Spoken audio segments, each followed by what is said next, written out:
Nikki Yuri there with Daisy, with Sunroof. And yes, sometimes you just want to picture that. If you want to have a good day, you put yourself in that headspace so that you feel nice and light so you can go after your day's tasks. It's a Magic Monday here inside the Heartbeat Sunrise with Celine. Welcome to our fourth and final hour for today, Monday, November 20th. I have in studio with me, and I am very, very grateful to Johanse Ayodike. Yes. Good morning. You pronounce it very well. I am so happy for that. That's an important thing for me. We were just talking about that. The importance of pronouncing someone's name properly. I see that as a sign of respect. Yes, I agree. Taking the time to learn someone's name. So you all hear that. Don't call me Celine again. So Mr. Johanse Ayodike believes that all individuals have the power to achieve their full potential, but may not always have the tools. Very, very true. One path to help tap into this power is through the understanding of human behavior. And as a result, Mr. Ayodike pursued his education in psychology in Baltimore, Maryland, then gained qualifications and experience with the Maryland Board of Counselors and Therapists and working within the Baltimore health care system.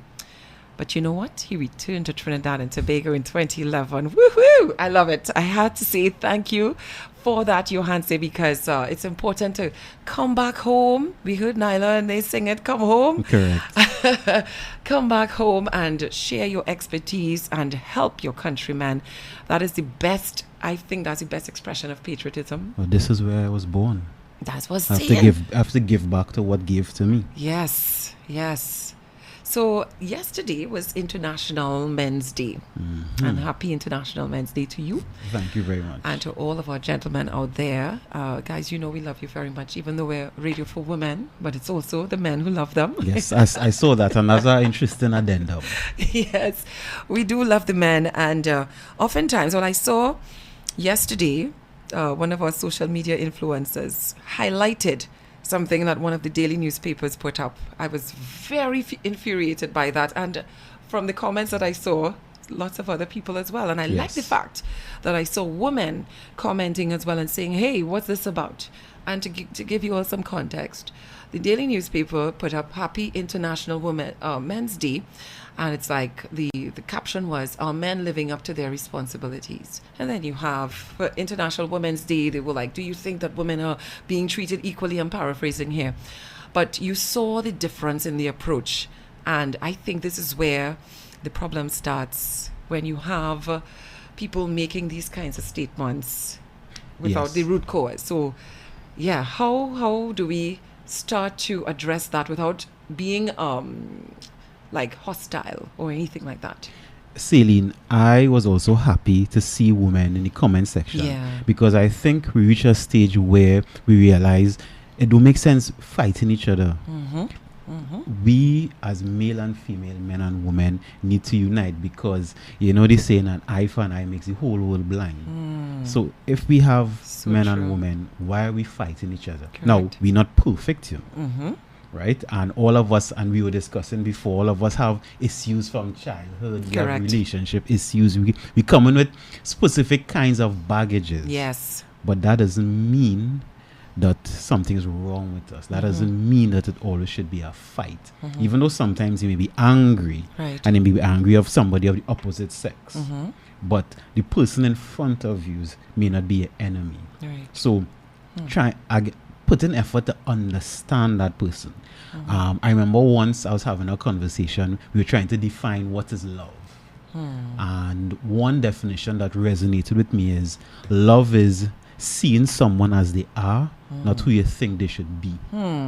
So even in their imperfect form, you're able to see them, and therefore if you're able to see them, you're able to relate to them as they are. Even if sometimes you don't like it, you know, but you're still able to see it. And when you see it, if you're coming from that place of love and acceptance, you realize that the way that you interact is going to be a little gentler as well. You're not going to be as angry, because anger and these things stem from disappointment, and the disappointment, of course, stems from your expectations not being met. Right. Yeah. Right. And sometimes the expectations could be unrealistic because you're seeing something that don't exist. You know? I'll give an example. in doing premarital counseling, one activity I give to the couples, to both the male and the female, to write what is a husband and what is a wife to you. Okay. And 90%, maybe 99% of the times, they have different perspective of what a husband and wife supposed to be. So each person will write Yes. what both roles are. What both roles are. And when we come together, Yeah. it's different things. Not right or wrong, Yeah. but different. So if they didn't have that conversation or able to see things in the light of the other person, Yeah. they may have gone into the marriage with preconceived conceptions. Right? Yeah. Not right or wrong again. I'm stressing not the right or wrong Yeah, part, yeah. but different. Yeah. And that's the important part. So would you say it takes a level of maturity? Is it just maturity to say, or is it a level of you expanding your mind to say, well, all right, let me do some research into, as a female, I would say, let me do some research into, and I will do research into females as well, because at the end of the day, we don't entirely know who we are, both Right. as individuals and as a species, as a gender. We don't entirely know. We are learning every single day of our lives. So once you open up your mind to that and you be more receptive to when things happen. But of course, we have that thing called ego. We are emotional beings as well, so we will react to certain things. Right. But do you think it's just maturity alone that is required? I won't define it as maturity versus courage to be truthful. Nice. Now, maybe courage to be truthful, the more courage you have, the more mature you are. But Yeah. courage to be truthful. So if each person, male or female, have the courage to be their true selves, within that path of truth, one, you'll be able to see yourself and express the truth of who you are, Yes. and that will also open your eyes and enable you to see the truth of someone else. Oh gosh, I love that. Yeah, Thank but you for that. it's take courage, Let Yes, me it tell does. you, to It be does. honest. It does. Trust me, I know. And I always talk about that man in the mirror.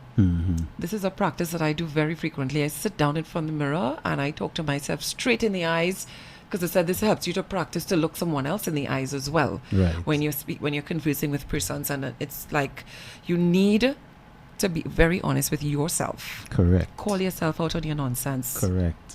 And you spoke about the ego before. Yeah. The ego don't like that conversation. It doesn't. It doesn't. Let me tell you, my wife just tell me all the time to go in the mirror and talk to myself. I like to do it sometimes. Why? Because it highlights sometimes my shortcomings. Yeah, it does. And at times, I may not be ready to face it. Or I get angry at myself when I see my shortcomings. So I don't want to go through that anger or that feeling or that guilt. So you know what? I'll avoid. But that avoidance, right, is what could lead me in trouble. Because if I avoid in the reality of myself, therefore I may not see the reality of others. And therefore I wouldn't navigate Correct. this in a Correct. healthy way. That's right. As well as when persons make their mistakes or whatever, we are quick to identify other people's flaws for them. And so we say, you saw this and you saw that, and I think you need to work on this. But are we seeing the same thing in ourselves? So this is why I started practicing that, to just be a little gentler, because growing up I've been told that I'm very judgmental. So I was like, okay, fine, I'll work on it, because you need, I just, if your ultimate goal is to have good relations with people, you have to be able to look inward, have good relations with yourself first. Correct. Right? Okay, so because we have, oh gosh, I could talk all day with you, we have to organize a session, but we want to zone in on it, International Men's Day. This year, for 2023, the theme is Zero Male Violence, because we know... Suicide. Zero Oh gosh, suicide. did I say violence? Sorry, suicide. Well, it's violence against yourself. So Yeah, which is a very, very, very, it's very sad to have to admit that it should be a theme, that it's getting to that stage, all because you're told to shut up, basically. So let's get to the root cause of why men feel as though they can't express themselves, and why you need to shut up and just be. Well, we consistently hear the narrative about, men supposed to be the strong, silent type, and what society program into us. Yeah. And because of some of that programming, it is against even our biological makeup. Because you ever hear this saying, men have a one-track mind? Yes. Right. And that's because we have less connections between the left and the right side of our brains. That's why, and women have more. So that's why you can multitask better than us. Okay. So in terms of handling the load, right, you all can handle more tasks, more mental and emotional load than us in one go. So if a man keeps everything inside, right, even how we make up, we're not wired to keep things inside. We're wired to go out and do things and let it out. Yeah. And of course, if you let it out in a timely manner, you are able to manage and control it. So it could come out in a healthy or respectful way. Yes. But if you keep it inside, right? Think about you putting air into a balloon. If you keep pumping and pumping, eventually it will pop. Or, sometimes when you put in too much air, to seep out randomly. So sometimes that emotion will seep out in random places. Right? So I've given you one analogy. I'll give you another one. Yeah. Human behavior is thought into feeling into action. So whatever we think creates a feeling or energy that turns or fuels a behavior. But if there's no behavior, so if you're not acting it out, then you have thought into feeling, thought into energy building. So you keep going and keep going. So after one day, a week, a month, a year, just building up, eventually it can become toxic inside of you. Oh yeah, that too. So when we, as you mentioned the word toxic, because we hear this term a lot, toxic masculinity, and I'm like, why are we zooming in on the masculinity part when you have toxic people walking around? Because what you just described there, or explained rather, is something that affects all human beings. Correct. Not just males. Right. Where did that term derive from?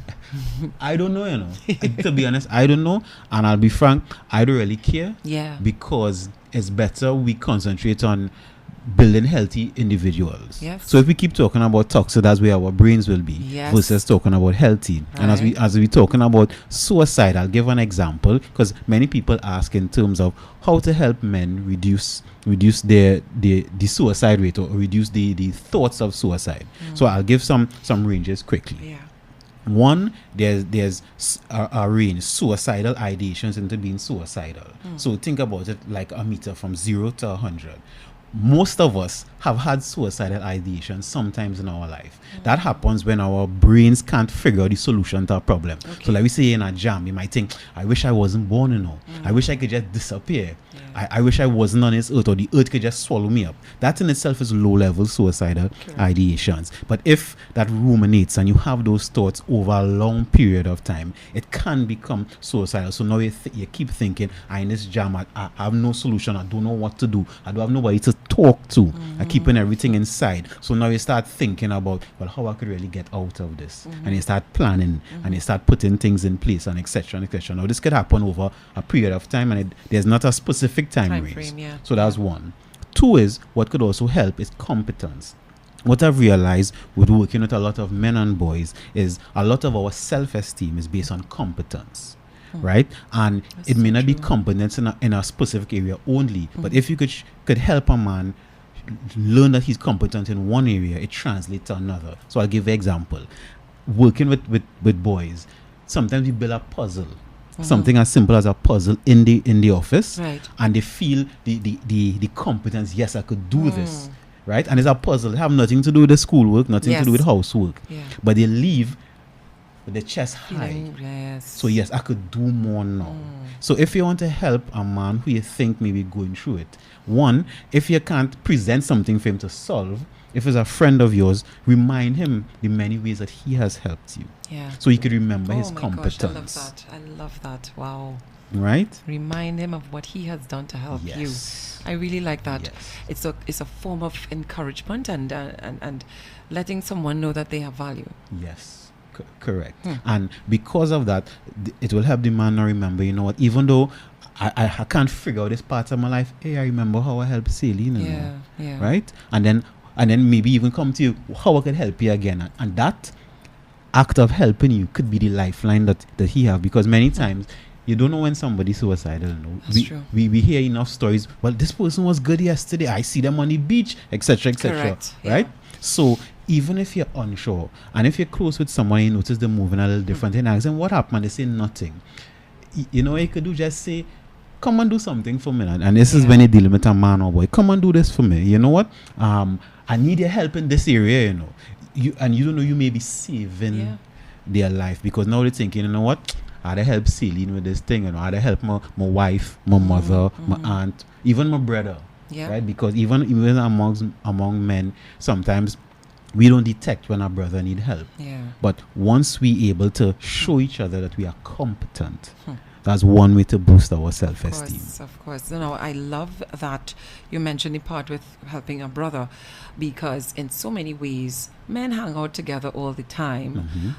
They don't get down into the nitty-gritty of life. You will just talk things off the surface, and that is a form of stress relief.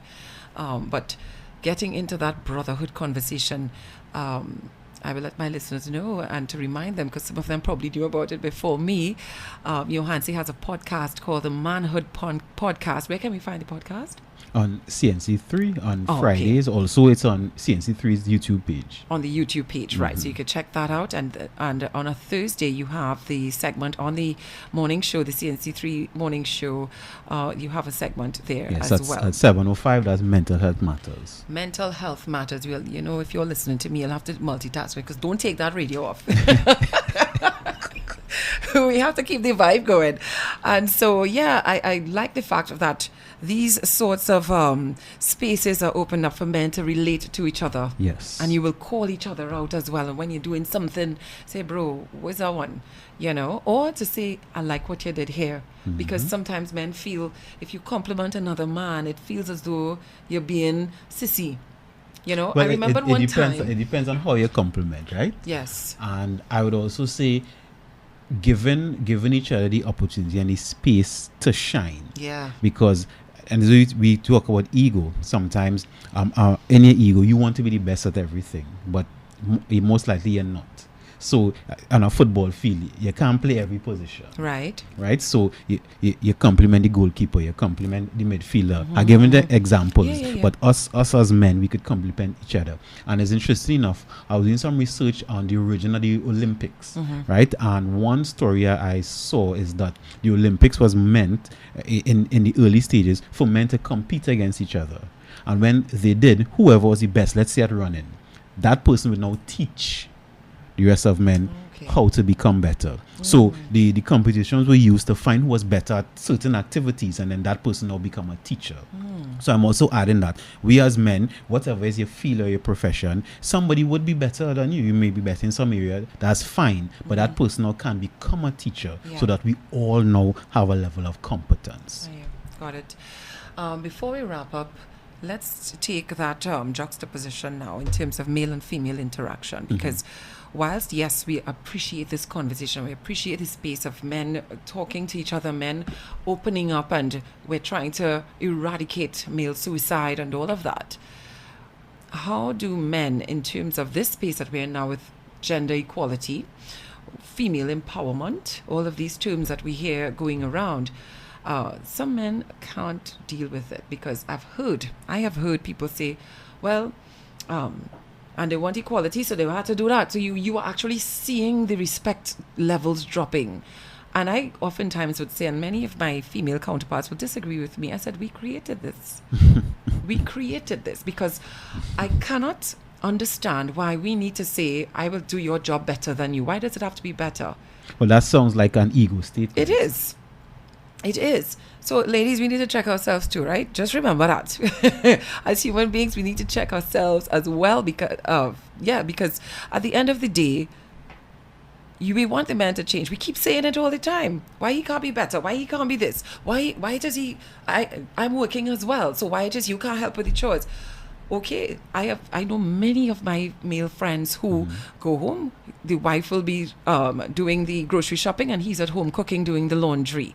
Or they take turns to do stuff. And I said, oh gosh, I know some good men, boy, And I'm saying there are lots of good men out there, ladies. Don't get it twisted. Correct. There are lots of good men who have it in them to do better, who have it in them to inspire others as well, both male and female. I look at the way some of our men parent. they sit down and have conversations with their sons and daughters. Yes. They protect them. They will take the time to go out with the children and give mom a day for herself, please. Yes, you're correct at that. And in my practice, I have so many examples of good men. I'll give you an example. This Friday, I'm actually having an annual dinner for men and boys. And there are many men coming with their sons. Oh gosh, I like that. Right? I really like that. And sometimes they're more excited.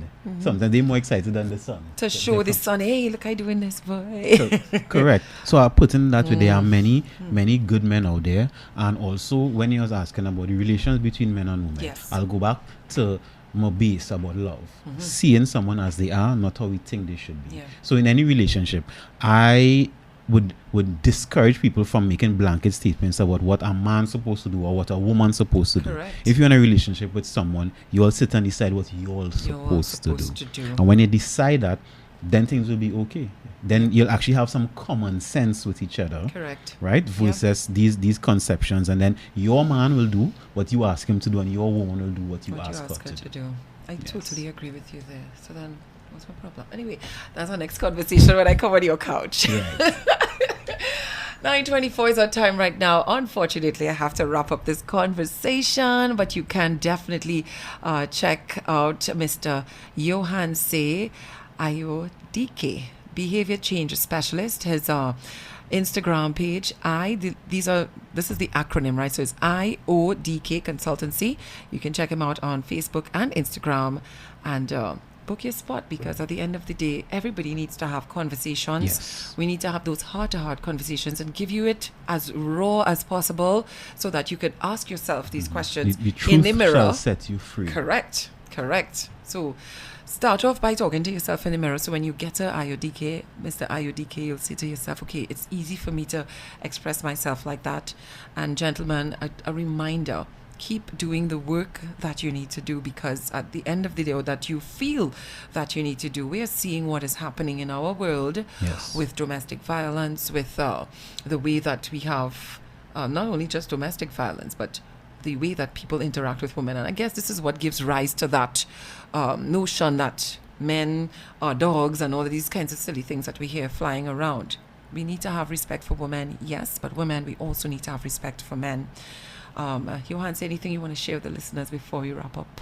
I would say men in my life also. I appreciate you, my father, my uncle, my brothers, blood brothers, soul brothers, spirit brothers. I appreciate all the men, and then also too to the women. Appreciate your men, and I say to the men, appreciate each other.